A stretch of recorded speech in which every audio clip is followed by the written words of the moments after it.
की को खाहोड़ी छप्पर में सॾु थियो अॻे थे सुई उन्हनि संधी ॻाल्हड़ी। हवालो शाह जो रिसालो सुर खाहोड़ी दास्तान पहिरियों बैत तेरहों नवनि लफ़्ज़नि जी माना। की माना कुझु छप्पर हिन इसम जूं अनेक मानाऊं आहिनि पर हिते मतलूबा माना आहे जबल या डूंगर। सुई मन बुद्धि।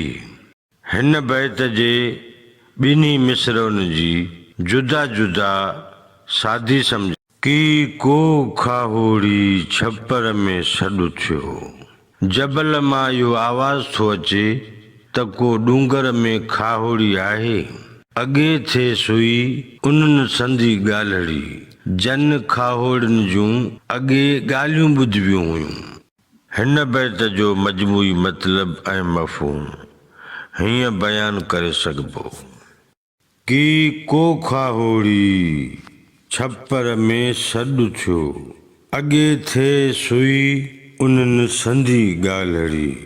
साईं ग़ुलाम मोहम्मद शाहवाणी पंहिंजे नुस्खे जे हाशिए में इन्हीअ बैत जे मजमूई मफ़हूम खे हीअं लिखे थो।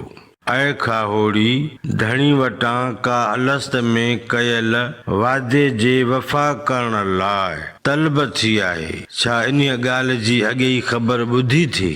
की को खाहोड़ी छप्पर में सॾु थियो अॻे थे सुई उन्हनि संधी ॻाल्हड़ी।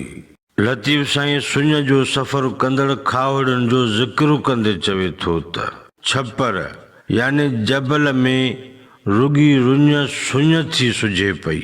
उते ॻोल्हाऊ वाका ऐं वायूं कंदे वॾो आवाज़ उथारे पुकारे पुछनि था त डूंगर में को ॾोथी आहे।